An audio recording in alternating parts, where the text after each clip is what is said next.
Well, I would see the future as being decentralized. Let's take some of the things that go on. The church has been preaching against contraception for decades. Sociology tells us that Catholics don't care what is preaching. There's no difference between the number of Catholics that practice birth control and the number of Protestants. There is no difference. The same applies to practically every other issue, whether it's abortion. There are many evils that have been done in the name of the church, stopping the idea of condoms being distributed as though that's going to help. It doesn't help. It doesn't help the spread of AIDS. So there are just many evils that have been done that have to be declared as evil. These are wrong. You don't do these things. And you don't cover it with some kind of piety, because it doesn't work.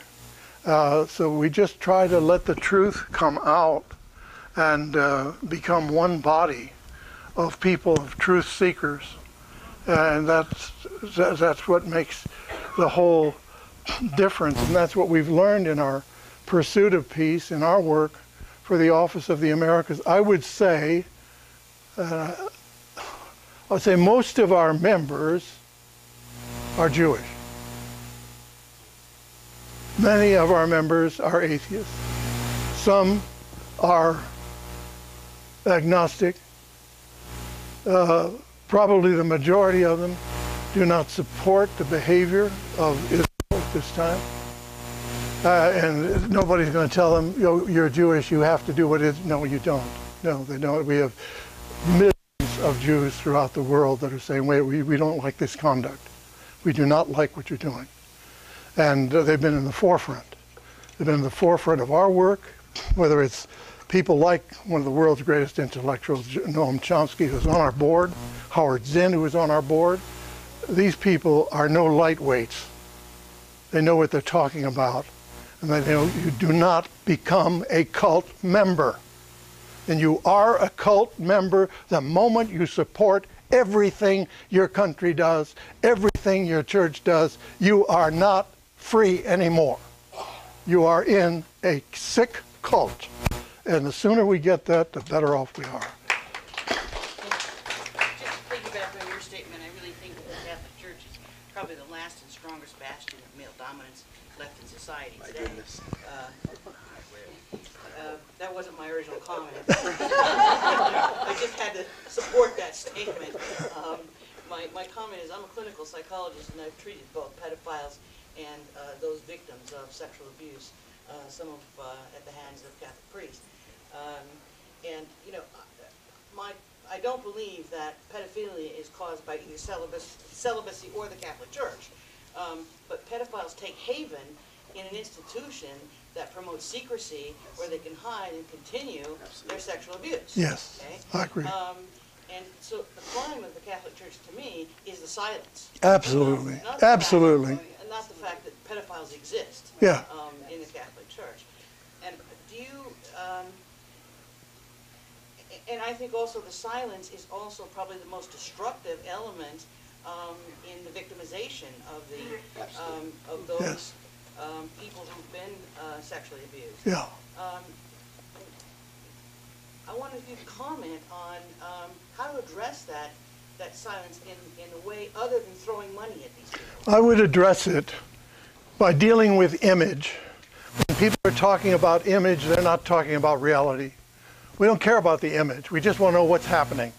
It happens in our schools. Sometimes evils are happen within the school system, and they try to cover it up. No, we want a good image. No, we don't. We don't care about the image. Let the image go to hell. We care about what is happening, and we're going to deal with it. Whether it's right here, whether it's from the Pope or the President or the President of the university or whatever. We're going to deal with what's out there. The silence. Sounds of Silence, what a beautiful song. One more question back at the end. I guess I'm trying to figure out some terminology, because my Christian history is not great. I'm Jewish. So I'm trying to figure out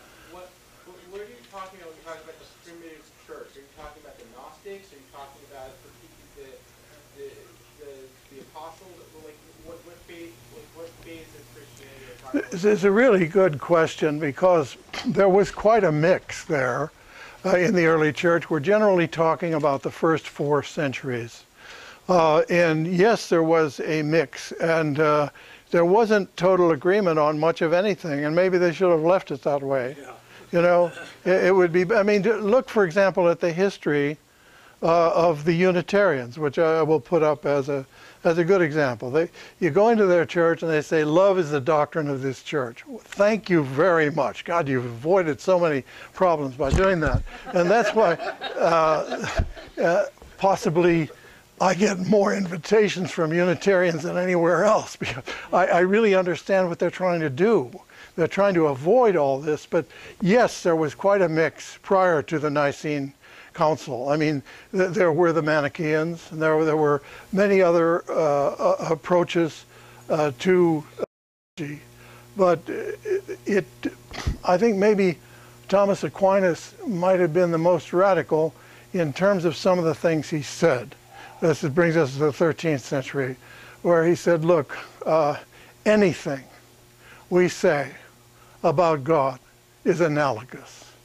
We can comprehend nothing about God. We would have to be God. Therefore, make your analogies, etc. And he was a great poet. He's my favorite poet. His poetry in Latin is overwhelming. But I think he saw the problem, and as he was dying after he wrote this incredible dissertation, the Summa Theologica, which was basically Aristotelian thought applied to Christianity, there he is on his deathbed, and he says, oh, it's all straw. Now, he might have said it's all BS, but anyway. I want to thank Dr. Blase Bonpane for his lecture tonight. Thank you. Also we have a reception afterwards where there's refreshments. He's also going to stay around. There's books outside of his latest books that he's going to sign. Thank you. And I hope that many of you take advantage of that. And I'm sure a few of you will have more questions for him, which will be answered.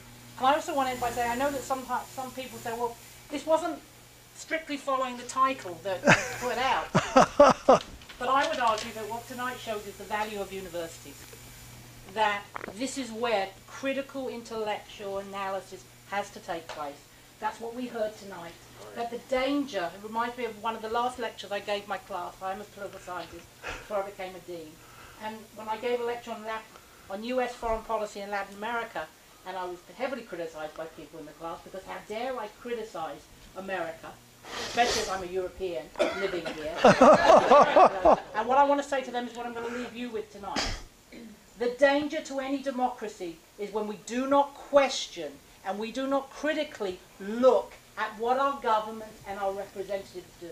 And what we heard tonight was, I think, a really critical analysis. Thank you. That you might agree with, you might disagree with, but the point is that we allow this discussion to occur. And what's happened in the United States for the last 20 years is that we haven't allowed discussions like this outside, in the media or in the public. And tonight, you prove what universities must always do. We must preserve freedom of speech and the freedom to critically analyze the society we live in. So thank you. Thank you. Thank you very much. God bless.